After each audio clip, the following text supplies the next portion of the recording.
අයිබෝවන් සුබ දවසක් සියලුම දෙනාට. ඉතින් අදත් අපි අලුත් පොතක රිවිව් එකක් අරගෙන එනවා. ඉතින් මේ පොත තමයි පාළු දූපත කියන පොත තමයි අද දවසේ අපි World Book Review ඔස්සේ රයල් රිවිව් එකක් විදියට අරගෙන එන්නේ. ඉතින් මේක රාජ්‍ය සම්මානය දිනු විද්‍යා නවකතාවක්. ඉතින් මේ පොත ලියලා තියෙන්නේ එච්.ජි. ජයසුමන මහතා. ඉතින් මේකේ පසුවදනට ගියොත් පසුවදනේදී ඇත්තටම ජයසුමන මහත්මයා මෙන්න මෙහෙම කියනවා. යෝන්වේ වීරත්වයේ ත්‍රාසය කුතුහලය කැටි වූ අපූර්ව නවකතාවක රසය යෝන් මනසට කැටුව එන මෙය සාහිත්‍ය විද්‍යා දැනුම සපයන අපූර්ව නිර්මාණයක කියන එක තමයි පසුවදනට ගිහිල්ලා පසු පිටේ මේ පොත පිළිබඳ පසුවදනක් තියමින් ජයසුමන මහත්මයා මතක් කරලා තියෙන්නේ. ඉතින් මේ පොතේ ඇත්තටම පබ්ලිකේෂන් එක තියෙන්නේ ගුණසේන ප්‍රකාශනයක් විදිහට තමයි තියෙන්නේ. ඉතින් මේ පොතේ සමස්ත පිටු ගාන ගත්තොත් තියෙනවා සාමාන්‍යයෙන් ගිහලා බලමු පිටු කීයක් විතර තියෙනවද කියලා. පිටු 143ක වගේ ප්‍රමාණයක පිටු ප්‍රමාණයක් දක්නට ලැබෙනවා.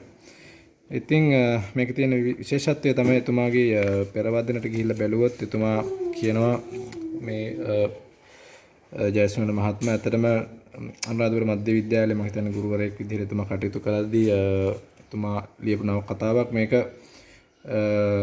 විද්‍යා නවකතාව ලියන ලද්දේ 6 7 8 වසරවල ඉගෙන ගන්නා ළමුන්ගේ විද්‍යා දැනුම වර්ධනය කිරීමේ උදව්වක් වශයෙන් කියලා තව ඉතින් විස්තර කීපයක් ටිකක් ලියලා තියෙනවා. ඉතින් පොත ඇතුළට ගිහිල්ලා බැලුවොත් ඇත්තටම දැනට මතක නම් දැනට වසර ඉතින් ඔබට මතක නම් දැනට මම හිතන්නේ අවුරුදු 20කට 30කට විතර කලින් ඔබට මේ ළමා කාලේ මතක නම් ඒ වෙන විට තිබිච්ච ප්‍රධානතම ළමයි බිය ගන්නවන සහ බය හිතන කතාවක් විදිහට ජනප්‍රිය වෙලා තිබිච්ච එකක් තමයි ඇත්තටම ළමයින් පැහැර ගැනීම. ඊට පස්සේ ළමයි පැහැරගෙන ගිහිල්ලා කරෝල වාඩියකට දාලා කරෝල වාඩි වල කරෝල වේලන්න දානවා කියන ජනප්‍රිය කතාවක් සමාජයේ පැවතෙමින් තිබ්බා. ඉතින් එය තමයි පාදක කරගෙන තියෙන්නේ එච්.ජි. ජයසුමන මහත්මයා. ඉතින් ඉස්කෝලේ යන නන්දන කියන ළමයා අනුරාධපුර ප්‍රදේශේ පැහැරගෙන යනවා. පැහැරගෙන ගිහිල්ලා ඉවර වෙලා කරෝල වාඩියකට යනවා. අරගෙන ගිහින් දානවා. ඊට පස්සේ කරෝල වාඩියට පසු කාලීනව කරෝල වාඩියේ ජීවත් වෙමින් ඉන්නවා. ඊට පස්සේ පොලිසියෙන් ඇවිල්ලා ඕන් මුදා ගැනීමක් සිද්ධ කරනවා. ඉතින් මේ මුදා ගන්න අවස්ථාවේදී ඇත්තටම ළමුන් කීප දෙනෙක් නන්දනද ඇතුළුව කීප දෙනෙක් අතරමං වෙනවා මේ දූපත තුලදී.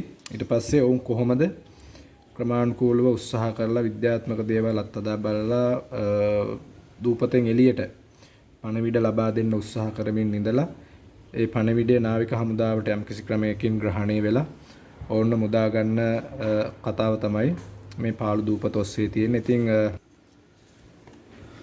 ඉතින් ඔක තමයි වෙන්නේ මේ නාවික හමුදාවට පණවිඩ ලබා දීම සිද්ධ කරනවා. ලබා දුන්නාට පස්සේ ප්‍රමාණිකෝලව වුන් මුදාගෙන දෙමව්පියන්ට බාර දීම සිද්ධ කරනවා.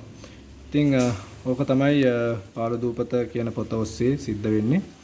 ඉතින් මෙල තියෙන්නේ 590ක් විදිහට. ඇත්තටම 6 7 8 9 වගේ ශ්‍රේණිවල සිටින ළමුන් විසින් තාමත් කියවිය යුතු වීර කාව්‍යයක්. ඔවුන්ගේ සිතුවිලි ඔවුන්ට විද්‍යාව විද්‍යා දැනුම